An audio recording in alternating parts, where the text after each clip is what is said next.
کون سا غریب ہے جو مسجد ننگے پاؤں جاتا ہو؟ لوگوں نے تو 3 قسم کی چپلیں رکھی ہوئی ہیں، ایک مسجد جانے کی علیحدہ ہے، گھر پہننے کی علیحدہ ہے، شادی بیاہ پہ جانے کی چپل علیحدہ ہے۔ حضرت عمر فاروق رضی اللہ تعالیٰ عنہ نکلے عید کا خطبہ دینے کے لیے، تو بیوی سے کہنے لگے جوتا، اس نے کہا صاحب اتنی دفعہ ٹوٹا ہے اب گانٹھا نہیں جا سکتا، اتنی دفعہ ٹوٹا ہے کہ اب دوبارہ پیمند نہیں لگ سکتے۔ تو حضرت عمر کہنے لگے چل کوئی حرج نہیں، بغیر جوتے کے ننگے پیر ہی چلتے ہیں، کوئی حرج نہیں۔ تو کہنے لگے لوگ کیا کہیں گے؟ فرمایا چپ کر، لوگ جس دن عمر نے یہ دیکھ لیا نا لوگ اس کے بارے میں کیا کہتے ہیں، اس دن عمر نہیں رہے گا۔ تو کہا پھر آپ کا نظریہ کیا ہے؟ فرمایا میرا نظریہ یہ ہے کہ رب رسول میرے بارے میں کیا کہتے ہیں، لوگوں کا کیا ہے؟ لوگ کل کسی کے بارے میں کچھ کہتے ہیں اور پرسوں کچھ کہتے ہیں، میرا نظریہ یہ ہے کہ رب رسول میرے بارے میں ننگے پیر عمر جا رہے ہیں۔ کون جی؟ میں بڑا ماڑا۔ اچھا جناب، کیا غربت ہے؟ 10 قسم کے جوڑے لٹکے ہوئے ہیں کمرے میں، اور پہننے کی فرصت نہیں، سویرے کیا پہننا ہے شام کیا پہننا ہے، 15 سوٹ کٹھے استری ہو کے لانڈری والا بھیج رہا ہے، اور تو غریب ہے، تو بہت بڑا غریب ہے۔ اس لیے کہ غربت پیسوں کی وجہ سے نہیں ہوتی، غربت تو دل کی ہوتی ہے۔ تو واقعی بڑا غریب ہے اور تو غریب ہی رہے گا۔ امیر تو عمر فاروق تھے جو ننگے پاؤں چلے گئے عید کی نماز پڑھانے، تو رستے میں جو ملا کہنے لگا عمر جوتا تو پہن لو۔ فرمایا تمہیں عمر کا جوتا نہ پہننے کا نقص تو نظر آیا ہے، کوئی حرج نہیں، اگر عمر کو کبھی بتانا ہوا تو وہ والا نقص بتانا جو عمر کی سیرت میں پیدا ہو، کردار میں پیدا ہو، وہ والا نقص بتانا، یہ چھوڑو جوتے آتے جاتے رہتے۔ ننگے پاؤں گئے، پاؤں دھوئے، نماز پڑھائی، لوٹ آئے۔ او بھائی یہاں تو ہمارا بناؤ سنگار اترنا، جتنی توجہ کپڑوں کی طرف ہے اتنی توجہ کبھی ہماری علم کی طرف ہوتی نا، جتنا ذوق شوق ہمارا بناؤ سنگار کی جانب ہے، اتنا بناؤ سنگار کبھی ہمارا اخلاقیات کی جانب ہوتا تو معاملات بڑی حد تک سنورے ہوئے ہوتے۔ حضرت سیدنا فاروق اعظم رضی اللہ تعالی اپنی زندگی کو ترتیب دیا، ایک دن بھی خلافت نہیں مانگی اللہ سے۔ حضرت عوف بن مالک اشجعی ایک صحابی ہیں، حضرت عوف بن مالک رضی اللہ تعالیٰ عنہ فرماتے ہیں کہ جناب ابو بکر صدیق کا زمانہ تھا تو میں نے خواب دیکھا، میں نے خواب میں جناب عمر کو دیکھا، اور میں نے دیکھا کہ کوئی کہنے والا کہہ رہا ہے کہ عمر وہ ہے کہ اللہ کے رستے میں کوئی اسے جتنا مرضی برا بھلا کہے یہ پرواہ نہیں کرتا۔ کس کے رستے میں؟ بولے سارے۔ اس کا مطلب ہے اللہ کے رستے میں لوگ برا بھلا بھی، قرآن مجید نے کہا وَلَا يَخَافُونَ لَوْمَةَ لَائِمٍ، کچھ لوگ ایسے ہیں جو برا بھلا کہنے والوں کی پرواہ نہیں کرتے۔ آپ یقین کریں اگر پرواہ شروع ہو جائے نا تو دین کا کام ختم ہو جائے، نہ کوئی تقریر کرے، نہ کوئی تدریس کرے، نہ کوئی پیری مریدی کرے، ختم ہو جائے اگر باتوں کی پرواہ ہو۔ لیکن وہ پرواہ، حضرت عوف بن مالک اشجعی کہتے ہیں میں نے خواب میں دیکھا کہ عمر وہ ہے جو کسی کی پرواہ، اور دوسری بات میں نے یہ دیکھی کہ عمر خلیفہ بنے گا، اور تیسری بات میں نے خواب میں یہ دیکھی کہ عمر شہید بھی کیا جائے گا، عمر شہید بھی ہوگا۔ یہ میں نے 3 باتیں خواب میں دیکھی۔ فرماتے ہیں میں نے آ کے خواب حضرت ابو بکر صدیق کو سنائی، وہ خلیفہ تھے، وہ کہنے لگے ٹھہر جا میں عمر کو بلاتا ہوں اس کے سامنے دوبارہ سنانا، اس کے سامنے۔ فرماتے ہیں میں نے بلایا حضرت عمر فاروق کو، آ کے بیٹھے، خواب شروع ہوا۔ کہ ایک بات تو میں نے یہ دیکھی کہ آپ ملامت کرنے والے کی پرواہ نہیں کرتے، دوسرا آپ خلیفہ بنے گے۔ جناب عمر کہنے لگے چپ کر، ابو بکر کے سامنے ہی کہہ رہا ہے، چپ کر، خلیفہ کے سامنے ہی کہہ رہا ہے۔ تو حضرت ابو بکر صدیق کہنے لگے عمر اسے کہنے دو، مجھے لگتا ہے رب کی رضا یہی ہے کہ میرے بعد اگر مصطفیٰ کا منبر ملے تو عمر کو ہی ملے، اسے کہنے دو۔ یار یہاں تو لوگ ڈینگے مارتے ہیں، یہاں تو لوگ دعوے کرتے ہیں میرے سامنے فلانے کو بھی بٹھاؤ، فلانے کو بھی بٹھاؤ، اس کو کیا پتا، اس کو کیا پتا، یہ تو بڑکے مارنے کا دور ہے۔ حضرت عمر رضی اللہ تعالیٰ عنہ کو تیسری بات کہی، حضرت عوف بن مالک نے کہا آپ شہید کیے جائیں گے، میں نے خواب دیکھی ہے۔ نیک لوگوں کے خواب بڑی حد تک سچے ہوتے ہیں۔ کہا میں نے خواب دیکھی ہے۔ تو حضرت عمر کہنے لگے شہید تو دلیر لوگ ہوتے ہیں، شہید تو دلیر، جسے سارا زمانہ دلیر کہہ رہا ہے وہ اپنے بارے میں کیا کہہ رہے ہیں؟ کہتے ہیں شہید تو پتلے، میں تو کاہل سا آدمی ہوں، سست آدمی ہوں، میں تو اتنا کام ہی نہیں کرتا، تو یہ خواب تو نے جو دیکھا ہے نا پھر سے دیکھنا۔ تو ابو بکر صدیق فرمانے لگے عاجزی نہ کر، انکساری نہ کر، تو جو کہہ رہا ہے ٹھیک کہہ رہا ہے، لیکن مجھے سن کے شکر بھی ہوا ہے اور افسوس بھی ہوا ہے۔ افسوس اس بات کا کہ تیرے جیسا بطل عظیم چلا جائے گا، اور شکر اس بات کا کہ رب تجھے زندگی بھی اعزاز والی دے گا، اور شہادت کی موت دے کے اللہ تجھے موت بھی عزت والی عطا فرمائے گا۔ اللہ موت بھی تجھے عزت والی دے گا، تجھے کاہلوں جیسی موت اللہ۔ حضرت فاروق اعظم رضی اللہ، او بھائی یہاں تو اس زمانے کا سب سے بڑا مسئلہ پروٹوکول ہے۔ لوگوں پتہ ہوتا ہے کامل پیر ہے، کامل مرشد ہے، لوگ نہیں جاتے۔ میں کسی کا مرید ہو جاؤں، میرا پروٹوکول کدھر گیا؟ پتہ ہوتا ہے یہ کامل استاد ہے، میں اس کے پاس بیٹھوں گا تو میری تربیت کرے گا، لیکن لوگ شاگرد نہیں بنتے۔ میں کدھر گئی؟ یہ پروٹوکول کی مصیبت ہے نا، اس نے بڑے بڑے لوگ زیرو کر دیے، بڑے بڑے لوگ۔ اور یہ مت سمجھے کہ آپ کا وزیر اعظم پروٹوکول لیتا ہے یا آپ کا صدر پروٹوکول، وزراء، ایسی کوئی بات نہیں۔ ہم چھوٹے طبقے سے لے کر بڑے سارے پروٹوکول کے قائل ہیں۔ ہمارا تو داماد بھی کہتا ہے کہ مجھے پوچھا نہیں میں تمہارے گھر کیوں آؤں۔ ہمارا تو بھائی ہر شخص اعلان کرتا ہے پروٹوکول کا، فلانے نے عزت نہیں دی تو واپس آ جاؤ، فلانے نے سلوٹ نہیں کیا تو واپس آ جاؤ۔ لوگ جہاں سلوٹ کرنا چاہیے وہاں بھی سلوٹ کرانے کے قائل ہیں۔ پر حضرت عمر رضی اللہ تعالی، حضرت عمر کی سادگی اور پھر جناب عمر کی عاجزی، جب انسان اپنے اوپر سوار کر لیتا ہے نا، سوار کر لیتا ہے، میں بدکار پرانا خادم، کسے در ملی نٹ ہوئی، تے واصف یار نے نظر جو کی تھی تے واصف ہی۔ میں اکثر سوچتا ہوں حضور نے جہاں بھی کہا نا، فرمایا میرے بعد نبی ہوتے تو خطاب کے بیٹے عمر ہوتے۔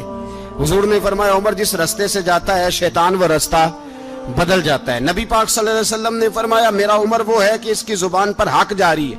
حضور علیہ السلام نے فرمایا 950 سال حضرت جبریل میرے عمر کی شان بیان کریں تو ان کی عظمت ختم نہیں ہوتی۔ 950 سال جبریل عظمت بیان کرے تو ختم نہیں ہوتی۔ یہ بات ہے حضرت عمر کی، اور فرمایا عمر ابو بکر کی نیکیوں میں سے ایک نیکی ہے، یہ شان ہے اب عمر فاروق رضی اللہ تعالیٰ عنہ کی۔ حضور نے فرمایا میرے بعد نبی ہوتے تو عمر ہوتے، جس گلی سے عمر آئے شیطان رستہ بدل جائے۔ میرے عمر فاروق کی شان 950 سال بیان ہو تو ختم نہ ہو۔ عمر کی زبان پر اللہ حق بیان کرتا ہے، جو عمر کہتا ہے وہی رب کر دیتا ہے۔ حضور ساری زندگی فضیلتیں بیان کرتے رہے، عمر جواب میں کیا کہتے ہیں؟ کوئی بتائے نا کہ یہ والی حدیثیں کبھی عمر نے بھی روایت کی ہوں کہ حضور نے میرے بارے میں یہ کہا ہے۔ یہ روایتیں وہ روایت نہیں کرتے، ان سے جب لوگ کہتے عمر تیری بڑی بات ہے تو عمر رو پڑتے، کہتے میں تو اونٹ چرانے والے باپ کا بیٹا ہوں، میں تو اونٹ چرانے والے باپ کا بیٹا، اونٹ چرا۔ اس سے آگے عمر گئے ہی نہیں ساری زندگی، اس سے آگے لفظ ہی نہیں ادا کی۔ اور میں تو بھائی اونٹ چرانے والا، میرا باپ تو اونٹ چرایا کرتا تھا، 10 اونٹ تھے، میری ڈیوٹی ہوتی تھی، سنبھالے نہیں جاتے تھے، ابا ڈنڈوں سے مارتا تھا۔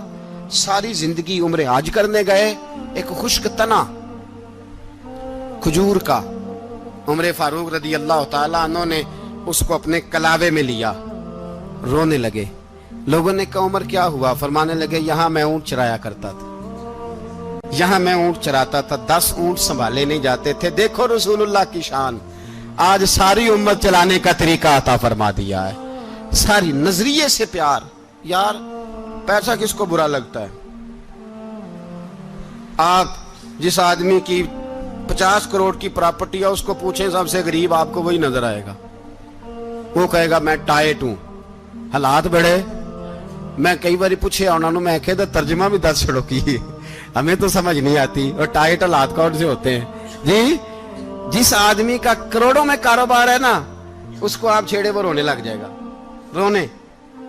تو کئی میں نے ایسے دیکھے ہیں کرائے کا مکان ہے، ان سے پوچھے صاحب کیا حال ہے، تو کہتے ہیں جتنی اللہ نے شان والی زندگی ہمیں عطا کی ہے کسی کو نہیں دی ہوئی۔ اس کا مطلب ہے خوشی بھی یہی ہے اور غم بھی یہی ہے، اندر سے خوشی ہے، اندر سے ہی۔ تو نے اگر راضی رہنا ہے تو ادھر سے رہنا ہے، ناراض رہنا ہے تو بس اپنے آپ کو خوش رکھے گا تو ہو جائے گا۔ سارے صحابہ مل کے آئے، کہنے لگے عمر فاروق سے کہنا ہے نبی پاک کے زمانے میں تو ظاہراً غربت تھی، ابو بکر کے دور میں بھی غربت تھی، اب تو بڑا مال ہے،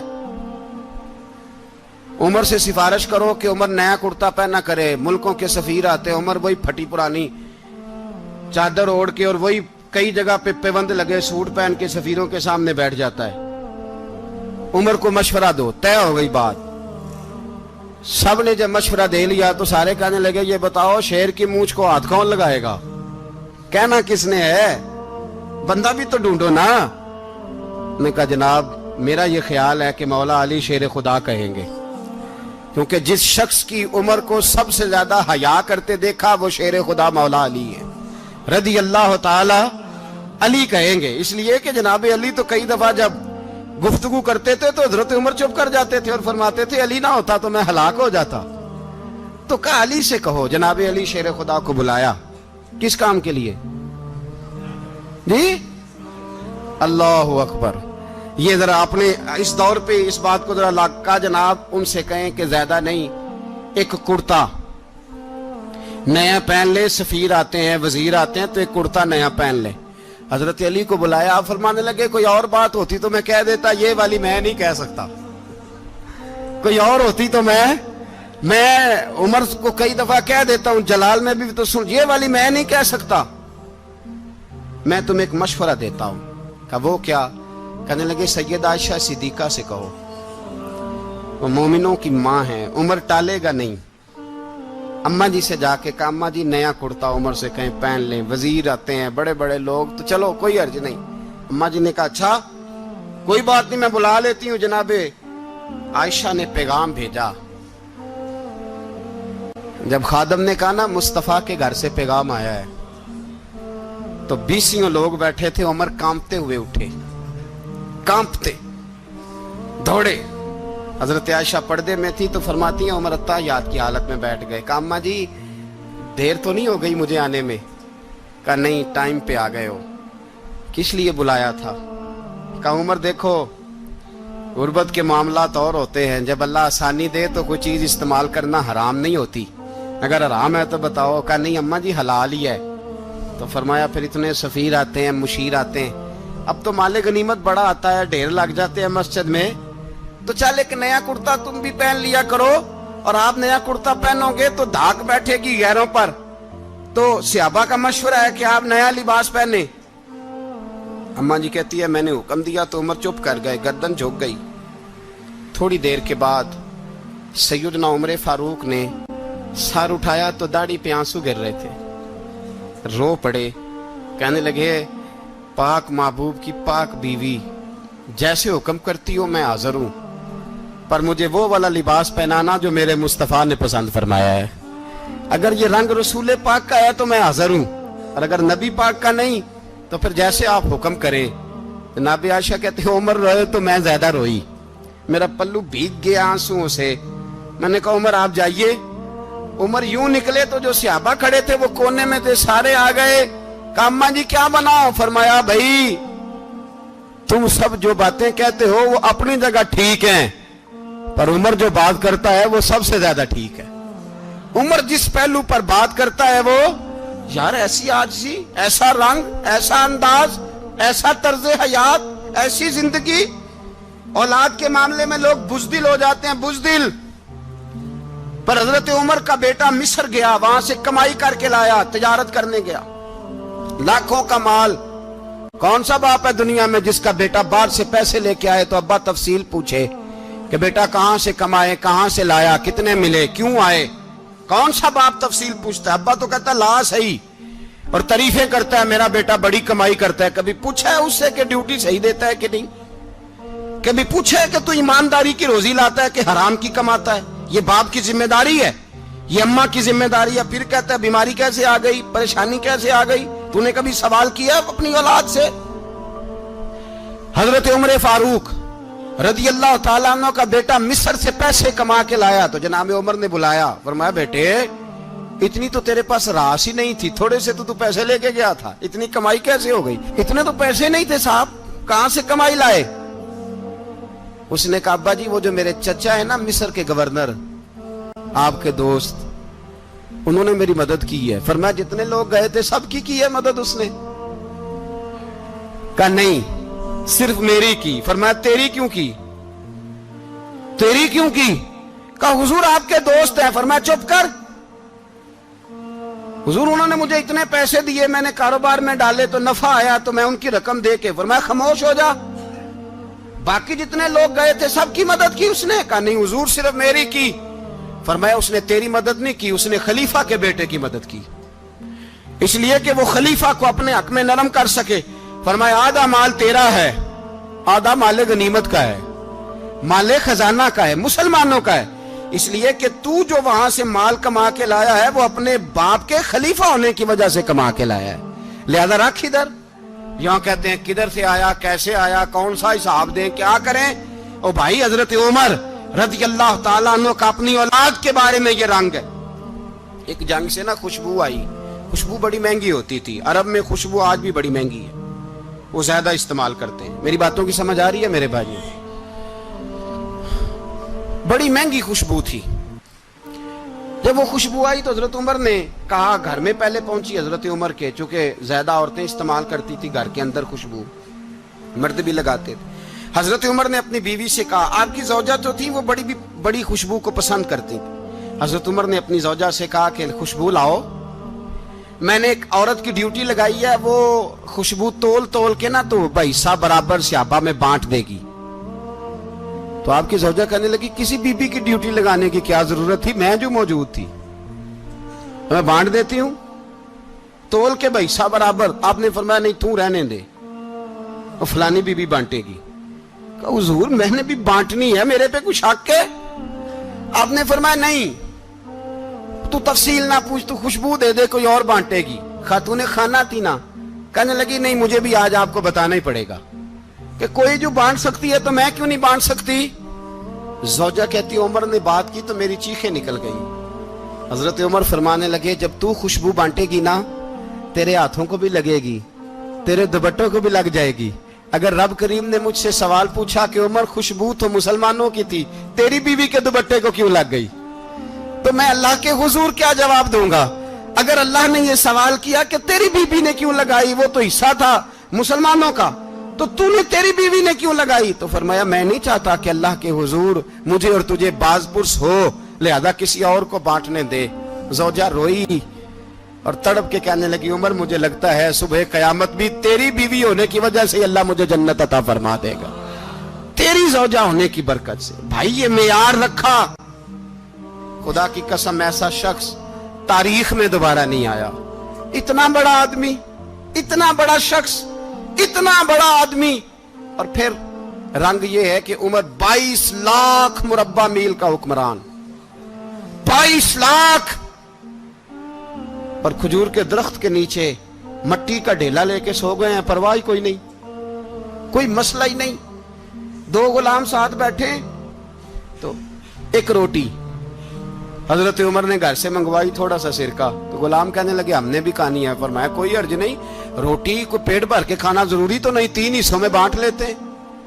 ایک آدمی آیا ہوا تھا مصر کا رہنے والا ملنے کے لیے, اس نے پوچھا عمر کدھر ہیں, تو کہا وہ ادھر جاؤ مسجد میں بیٹھے ہوں گے. اور واپس آیا تو کہنے لگا وہاں تو 3 غلام بیٹھے ہیں, ایک روٹی بانٹ کے کھا رہے ہیں, لگتا ہے کئی دنوں سے روٹی نہیں ملی.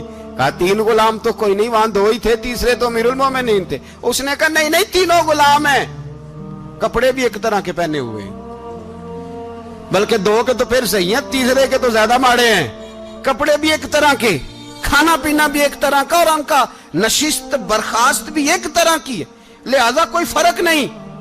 حضرت ابو ہریرہ کہتے ہیں میں لے کے آیا, اور جناب عمر کو جب میں نے کچی زمین میں تامت سمیٹ بیٹھے دیکھا تو میں رو پڑا. میں نے اس مصر سے آنے والے کو کہا تو اس کے جلوے دیکھ, اگر اس کی ذات میں اتنا حسن ہے تو محمد عربی کا مقام کیا ہوگا. یہ مقام غور ہے, مقام غور. 10 محرم کو لوگ دیگے پکائیں گے نا, نہیں پکانی ہے, کوئی بول دے نہیں, ہاں نہ نہیں کر دے, پروگرام بدلیا تو نہیں دی عید کی کہ وہی کام شروع ہویا ہے, لات ٹائٹ ہونے والا. کیوں جی پکنی ہے نا دیکھیں 10 محرم کو انشاءاللہ تعالی, ہم بھی پکائیں گے انشاءاللہ, یہاں بھی پروگرام ہوگا. تو 10 محرم کو جو دیگ پکنی ہے تو ایسا نہیں ہو سکتا کہ 1 محرم کو حضرت عمر کے نام کی بھی کوئی پک جائے. اگر امام حسن حسین کے نام کی دیگیں پکے تو جو امام حسن حسین سے پیار کرنے والے ہیں، جو امام حسن حسین سے، ہم لوگوں نے بھی عجیب رٹا اپنایا ہے نا، ہم لوگ بات کا ایک پہلو دیکھتے ہیں دوسرا نہیں دیکھتے۔ حضرت امام حسن اور حسین کو بھی نبی پاک نے شہید کہا، اور جناب عمر کو بھی رسول اللہ نے خود شہید فرمایا، فرمایا شہید ہے، خود فرمایا اپنی زبان سے کہ یہ شہید ہے، خود میرا عمر شہید ہے۔ تو ان کے نام کی دیگ نہیں پکنی چاہیے، اس طرف نہیں ہماری توجہ ہونی چاہیے۔ اور اہل بیت نبوی، یہ بات میں پہلے بھی کرتا ہوں، آج پھر کرنا ضروری سمجھتا ہوں، اہل بیت کا پیار، سن لو کان کھول کے، اہل بیت کا پیار اگر ہمیں کسی نے سکھایا ہے تو سیدنا عمر فاروق نے سکھایا ہے۔ اہل بیت نبوت کی محبت اگر کسی نے سکھائی ہے تو کس نے سکھائی ہے؟ بول کے بتائیے، حضرت عمر نے۔ اہل بیت کا پیار ہمیں حضرت عمر نے بول کر کے سکھایا ہے۔ بھائی یاد رکھیں،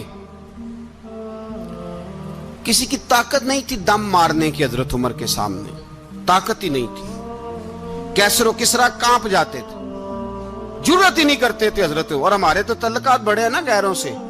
حضرت ابو موسیٰ اشعری رضی اللہ تعالیٰ عنہ فرماتے ہیں میرا منشی سائی تھا، وہ کاتب کہتے تھے وہ لوگ، میرا حساب کتاب عیسائی تھا۔ تو فرماتے ہیں ایک دن میں نے وہ سارا حساب کتاب لین دین کے حضرت عمر کو دکھایا تو فرمانے لگے جس نے لکھے ہیں اس کو بلاؤ۔ کہنے لگے حضور مسجد نہیں آ سکتا۔ کیوں نہیں آ سکتا؟ کہنے لگے وہ عیسائی ہے۔ کہتے ہیں حضرت عمر جلال میں آ گئے۔ آپ فرمانے لگے جنہیں رب دور کرتا ہے تم کیوں قریب کرتے ہو؟ جنہیں اللہ دور کرتا ہے۔ فرمایا تم غیروں کو اگر عہدے دو گے تو اپنوں کا کیا بنے گا؟ اگر تم غیروں کو عہدے دو گے تو اپنوں کا۔ یہ سوچ ہے جو آج برما کے مسلمانوں کے لیے بھی ضروری ہے۔ کہا اگر تم غیروں کو عہدے دو گے تو اپنوں کا۔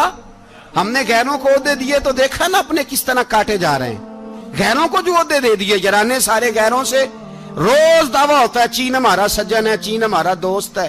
او بھائی دوست ہے تو اس سے کہو نا کہ برما تو تمہاری ایک چھوٹی سی ریاست ہے، چین کے بغیر تو وہ سانس بھی نہیں لے سکتا، اس کو کہو نا اس حکومت پہ دباؤ ڈالے۔ لیکن ہم لوگوں نے غیروں کو عہدے دیے تو اپنے پس گئے۔ حضرت عمر کہتے تھے ذمی کا ہم ادب کریں گے، ذمی کافر کا ہم، ایسا کافر جو مسلمان ریاست کو قبول کرے، بدامنی نہ پھیلائے۔ ایک آدمی کو آپ نے دیکھا آنکھوں سے نابینا ہے اور بھیک مانگ رہا ہے، تو حضرت عمر کو نظر آ گیا، فرمایا کون ہو؟ اس نے کہا میں یہودی ہوں۔ فرمایا بھیک کیوں مانگتے ہو؟ کہا جب تک تندرست تھا مسلمانوں کو جزیہ دیتا تھا، بوڑھا ہو گیا ہوں کیا کروں؟ حضرت عمر نے گھوڑے کی پشت پہ بٹھایا، کافر کو گھوڑے کی پشت پہ بٹھایا اور بٹھا کے مدینے لائے۔ حضرت علی شیر خدا وزیر خزانہ تھے، فرمایا علی اس کا وظیفہ جاری کرو۔ کہا یہ کون ہے؟ فرمایا یہ یہودی ہے لیکن یہ ہمیں جزیہ دیتا رہا، بوڑھا ہو گیا بیچارہ، بھیک مانگنے پہ مجبور ہے، ہماری حکومت کے اندر رہتا ہے، اس کا پورا وظیفہ جتنا خرچہ اتنا وظیفہ لگاؤ۔ حضرت علی کہتے ہیں میں وظیفہ لگا رہا تھا اور وہ میرے نبی کا کلمہ پڑھ رہا تھا، وہ رسول اللہ کا کلمہ پڑھ رہا تھا۔ یہ مزاج، یہ نہیں کہ کافر۔ حضرت عمر نے گورنروں کو خط لکھے تھے کہ زبردستی کسی کو مسلمان نہیں کرنا، جہاں ان کی عبادت گاہیں بنی ہو گرانی نہیں، کوئی مندر کوئی گرجا ضائع نہیں کرنا۔ اسلام سب کو جینے کا موقع دیتا ہے، پر بے ایمانو ظالموں بدذاتوں تمہیں یہ کہتا ہے کہ ہم تمہیں جینے کا موقع دیتے، تم بھی مسلمانوں کو جینے کا موقع دو۔ یہ جہاں بستے ہیں جہاں رہتے ہیں انہیں وہاں جینے کا موقع دو، انہیں بھی اللہ اکبر کہنے کا موقع دو، انہیں بھی قرآن پڑھنے کا موقع دو، انہیں بھی رسول اللہ پر درود پڑھنے کا موقع دو۔ ہمارے ملک میں عیسائی اپنی مرضی سے کھلے عام تبلیغ کرتے ہیں، یہاں تو چینل چلائے ہیں عیسائیوں نے۔ کسی مذہبی جماعت نے کبھی جلوس نکالا ہے کہ عیسائیوں کا چینل بند کرو؟ بولے نکلا ہے کہ نہیں نکلا؟ کتنے ظلم کی بات ہے۔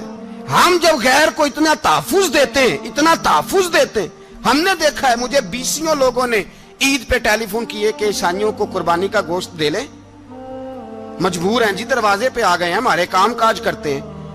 بیسیوں لوگ، عام آدمی کے دل میں ان کا اتنا جذبہ ہے، وہ مسائل کا بیان کرنا ایک علیحدہ بات، لیکن ہمارے دل کافر کے حق میں بھی نرم ہو جاتے ہیں۔ تم کس قدر زیادہ بے ایمان ہو اور کفر کس قدر زیادہ ذلیل ہو گیا ہے کہ مسلمان کے حق میں نرم ہوتا ہی نہیں، اور اس سے بڑے ذلیل وہ ہیں جو ان ذلیلوں کے سپورٹر ہیں، وہ کسی عرب ملک کے حکمران ہو یا کسی اور جگہ کے، وہ بڑے ذلیل ہیں جو ان ذلیلوں کے سپورٹر ہیں، جو برما کی بچیوں کے قتل پر اپنی حکومتیں چمکا رہے ہیں،